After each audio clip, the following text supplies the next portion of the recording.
Small business owners are both optimistic and uncertain. The NFIB Optimism Index rising for a fourth straight month to its highest level since February of 2022. At the same time, the Uncertainty Index also continues to climb. Let's get a read on how business owners feel across the country. Joining us now is Barbara Corcoran, the founder of the Corcoran Group and, of course, executive producer of Shark Tank. Barbara, great having you on the program. Thanks so much for joining us. I want to ask you. Thank you very much. I want to ask you about your advice to small business owners. They come to you time and again for help in growing their businesses. And we're at a time right now where it looks like the economy is growing, but the U.S. consumer is pulling back. What are you telling these business owners? I'm telling them that someone has to get more of a fair share of the market than the next guy. And fear stands in the way, loneliness stands in the way, and it erodes people's confidence. There's always business to be had. Why shouldn't you have it? So I'm getting them to be more aggressive and more confident in reaching out. And of course, Barbara, on Bloomberg, we talk about the Fed all the time. We talk about high interest rates all the time. Matt has made the point just this morning that even if the Fed cut rates in September, that's going to work with a lag. You're not going to feel that immediately in the economy. What is the on-the-ground view, the on-the-ground perspective that you're hearing about how high interest rates are filtering through down to small business owners? Over the last 6 months, it's been nothing but a series of complaints. I almost put my phone on mute when I get a call from someone. But in the last month, I would say once people are past the fear, people are feeling more optimistic. My very tiny entrepreneurs who just started within the last year are feeling more optimistic because they're greatly affected by business loans and they're expecting the rates to come down somewhat. So they're feeling more optimism, I would say, overall across the board. When you think across the board as well, and you think about the costs that business owners are still struggling with, it's everything from real estate costs, as you know very, very well, this industry. It's also still wondering about where labor goes from here. What are the biggest challenges you're seeing that they have, and who do you think comes in to fix it? The only one who can fix the business is the entrepreneur themselves. That's why our webinar series sponsored by AT&T Business is so valuable, because we give a lot of practical answers and examples and interview a lot of people who are doing it right. Really, the only thing that gets in the way of a business moving forward is really thinking that it's a time to be afraid.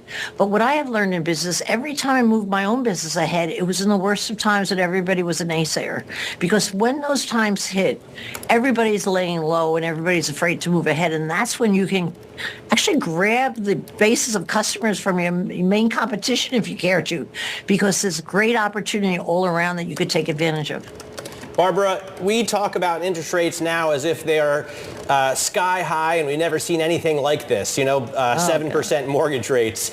You became famous, made your fortune, started your career in real estate at a time when rates could get much higher. What do you tell people who are worried about rates at this level, paralyzing transactions?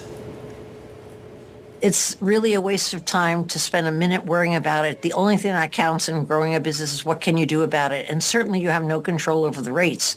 But I do remember when interest rates were 18% and everybody was afraid of buying except the super rich because they had the capital behind them to go out there and pay all cash for anything they wanted. They took advantage. They got 30% discounts on the market rate of a year before, the price rate of a year before. I tell people that whenever there's a change in the making a business and everybody's afraid, just have to look around and see where you could take advantage and where you could go in and scoop something out. At that time when interest rates were 18%, I remember making the actual decision in one day to switch my business halfway out of sales and go into rentals to move with the market. But it's funny how, not even funny, but it's sad how entrepreneurs get stuck with their old reality of what they specialize in and what they're good at. I learned the rental market right away because I had to, because there were no sales. Well, to use a personal example, when it comes to real estate, I tried to buy a house, an apartment, and the interest rates were just too high. And my bet there was, okay, I'll just wait a couple of years, sign another multi-year lease, and then hope on the other side that rates will be lower. How much pent-up demand do you think is on the other side of lower mortgage rates from here? tremendous demand because there are so many people thinking exactly as you are. And if you would take my advice, I would say get out there, because what you have right now, which you won't have if rates come down another point, they just came down, but you need one more point to bring everybody out into the market. And what's going to happen is you're going to pay more for the house. So what have you really gained by paying the landlord over these years and taking the increases in rent? Not much, because prices have gone up. But wait till you see what happens with prices when interest rates come down another percentage point. Well, to that end also, out there today. Right.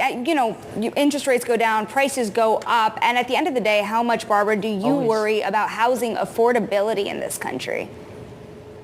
I worry about it all the time on two fronts. Rents keep going up anywhere in the United States, and that's a real concern because people can't afford the rents based on their income. And I also worry much more so about people getting their piece of the American dream, buying their first house, because the first house market, the starter house market, is the hardest hit, where the greatest bidding is going on.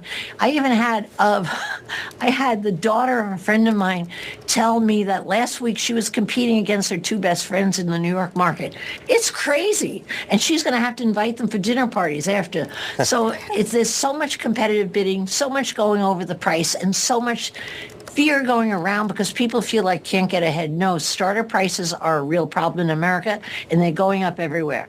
Barbara, I want to get back to the small businesses you're helping out. You're working with AT&T Business, talking about technology-driven solutions. That immediately makes me think of AI, artificial intelligence. And I wonder, given that you've seen the real estate market and business move through the internet age, what's your take on this new, supposedly revolutionary technology? Well, it's a very good parallel you draw, because I remember the days when I went on the internet and I was the first over 2 years before my competitors went on, and what an advantage it was. But I had one magic thing: I wasn't afraid. What's stopping people using AI, and with so much chatters around it, I'm sure you've sensed it, is that people are afraid of it. But it's really like a muscle that you have to use and exercise, and it doesn't even take as much muscle as getting into the internet took, which was rather complicated for a lot of small businesses. All you have to do is schedule 10 minutes a day and just fool around with it, and you start to learn AI and how you can use it in your business. It's the single best thing that has affected small business, and that's why we made it a topic of our third AT&T seminar, because people need to know how they could use A1 to save costs of hiring people that they get for free now by using AI. They used to have to contend with the payroll. Who do I hire? AI does all the grudge work today for every small business. I'm going to change your attitude toward AI. Well, I want to talk about the attitude a little bit more before we let you go, because we're talking about fear among small business owners. There's a lot of ways to get scared about AI when you think about robots replacing all of our jobs. I mean, how do you get past that fear and actually change the attitude? Well, I have to say, people who get past the fear are not the people who are employed, but the people who should have no fear are the people who employ them. Because before you do that next hire that you think you have a need for someone, you try AI. They will answer your needs. So there's really no fear, or shouldn't be fear, on the part of the business owner. All right, Barbara, But don't forget the seminar you could find on 888barbara.com. I have to get that in. Sponsored by AT&T Business. I respect it. You got that plug in. Barbara, really enjoyed this conversation. Okay. Hope to have you back soon. That, of course, is Barbara Corcoran.